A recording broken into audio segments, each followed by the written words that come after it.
Hey squad, welcome back to your safe space for real talk, receipts and relentless Sussex support. If you're new here, first of all, welcome. You're now officially part of the smartest, boldest, most loyal community out there that's not afraid to stand up for truth and justice, especially when it comes to Prince Harry and Meghan Markle. Hit that subscribe button and turn on notifications so you never miss a moment. And if you've been riding with us, thank you. You already know how we do. Let's get into it. So, a new story just dropped and, surprise, surprise, the British press is already out here twisting it into yet another Sussex hit piece. Because they just can't help themselves, can they? This time the story centres around the will of Lord Robert Fellowes, the brother-in-law of the late Princess Diana. He passed away in July 2024 at the age of 82, and his will was just made public. Now, most people would treat that news with a little class, a little dignity. But not the British media. Nope. They found a way to use a man's final wishes as a tabloid feeding frenzy. Also, they could once again paint Prince Harry in a negative light. But don't worry, we're not doing that here. We're going to talk about what really matters. We're going to talk about legacy, loyalty, and the strength it takes to rise above the noise, something Harry and Meghan do with grace every single day. So here's what happened. Lord Fellowes, a respected public servant and husband to Princess Diana's older sister, Lady Jane, left most of his $2 million estate to his wife. No surprise there. That's love, that's loyalty, that's what a dignified man does. Take care of the woman who stood by him. But he didn't stop there. Lord Fellowes also left donations to causes close to his heart. Tapping House Hospice, the Rhodes Trust, St Mary's Church and Eton College, where he and both Harry and William studied. It was a gesture that showed how deeply rooted he was in service, family and legacy. And yes, both Prince William and Prince Harry attended the memorial service last August in Norfolk. It was a quiet event held at St Mary's Church. Harry flew in from California, made the long trip and paid his respects like the decent, loyal family man he is. Now, you'd think the press might say, wow, what a respectful gesture from Harry, especially given how he's been treated by both the royals and the media.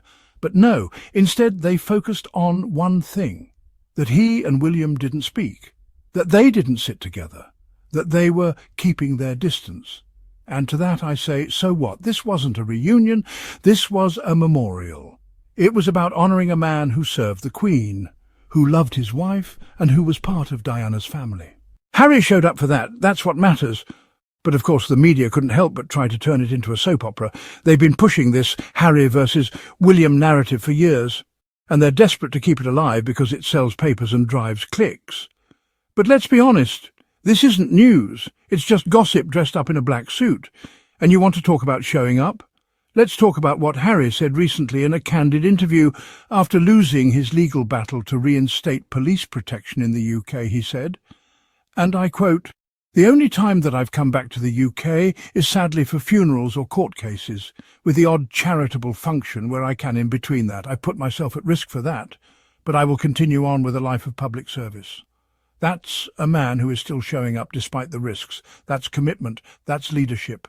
Harry isn't running away from his country. He's being pushed away by a system that refuses to protect him, by a press that delights in tearing him down, and by a palace that was all too happy to sacrifice him to protect others. And yet, despite it all, he still says, "I love my country. I always have done, despite what some people in that country have done." Let that sink in. This is a man who's been betrayed, slandered, stripped of security and chased out of his homeland. And he still says he loves it. That's powerful. That's what integrity looks like. And what hurts even more is that he said, "I can't see a world in which I would be bringing my wife and children back to the UK at this point." Why? Because he can't guarantee their safety. Not because he doesn't want Archie and Lilibet to know where their father grew up.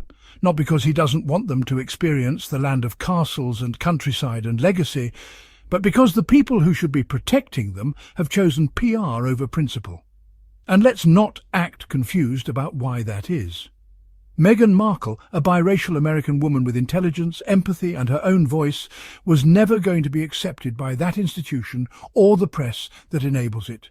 And Harry had the courage to say, enough, to step back, to protect his family. That's not weakness, that's strength.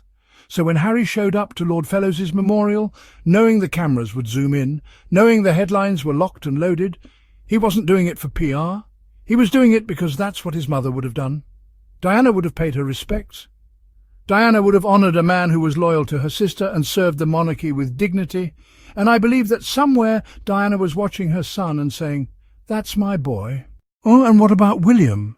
The press won't talk about his distance, about how the future King of England couldn't even acknowledge his brother in a house of God. But somehow, Harry's the villain? No, not here. Not on this channel. Here's what the haters don't understand. Harry and Meghan don't need the crown to have impact. They've built their own platform, supported causes that matter, and used their voices for change. From mental health to climate action to women's rights and veteran support, they are free. And that freedom terrifies the establishment. Because Harry is no longer under their control. He's not taking palace orders. He's not playing media games. He's doing it his way. And Meghan? She's thriving, producing content, building her brand, raising two beautiful kids and living in peace. Meanwhile, the royal machine is still out here recycling centuries-old power plays, desperate to keep the public distracted with drama while the Sussexes are busy doing the work. Let's not get distracted. Lord Fellowes' will was a story of legacy and love, and Harry's presence at that service was an act of respect. Everything else is noise, so don't let the headlines fool you. The real story is Harry's continued grace under pressure, his unwavering commitment to truth, and his deep, undeniable love for his wife, his children, and yes, even his complicated homeland. We see you, Harry. We believe you. We support you. And to all the folks watching, if you believe in truth over tabloids, family over fakery, and love over loyalty to broken systems, you're in the right place. Prince Harry and Prince William's uncle's will reveals who will inherit his $2 million fortune. The brother-in-law of Princess Diana died last year, and both Harry and William attended a memorial service in his honour. The last will and testament of Prince Harry and Prince William's uncle Lord Fellowes, who died last year, has been revealed. He left the majority of his fortune to his wife, the elder sister of the late Princess Diana, and also contributed to a few charitable organisations. Both Prince Harry and Prince William attended a memorial service for Lord Fellowes last year, but they avoided each other amid their rift. The will and testament of Prince Harry and Prince William's late uncle Lord Fellowes revealed who will inherit his fortune. Robert Fellowes, the brother-in-law of the late Princess Diana, died in July 2024 at the age of 82, and his will stated that his wife, Baroness Fellowes, previously known as Lady Jane Spencer, would receive the bulk of his $2 million net worth. Hello magazine reports.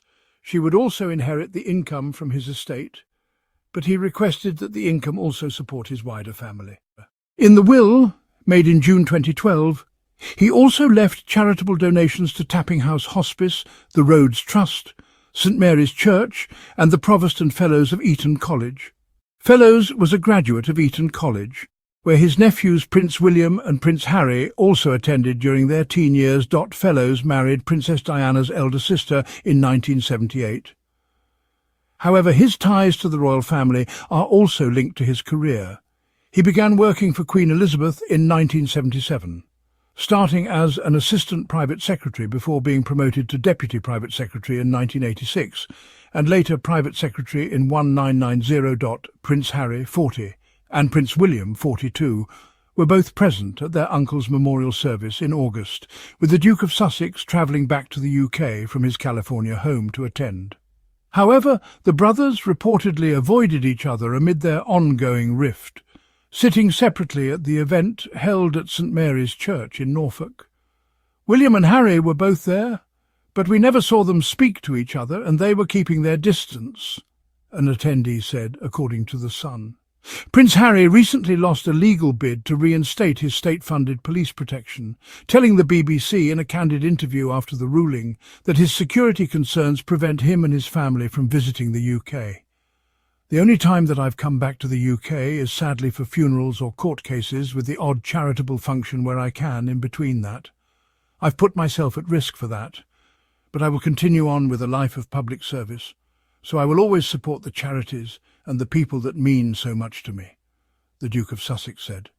I can't see a world in which I would be bringing my wife and children back to the UK at this point.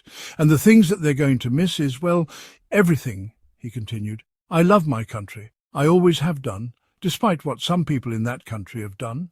I miss the UK, I miss parts of the UK, of course I do. And I think that it's really quite sad that I won't be able to show my children my homeland." Go ahead and smash that subscribe button if you haven't already. Drop a like to help this message reach even more Sussex supporters. And if you want to help us keep shining a light on the truth, hit that super thanks and show your support. Together, we are louder than the lies. We are stronger than the smear campaigns. And we will always stand with Prince Harry and Meghan Markle. Until next time, stay bold, stay kind, and stay Royal Sussex Squad.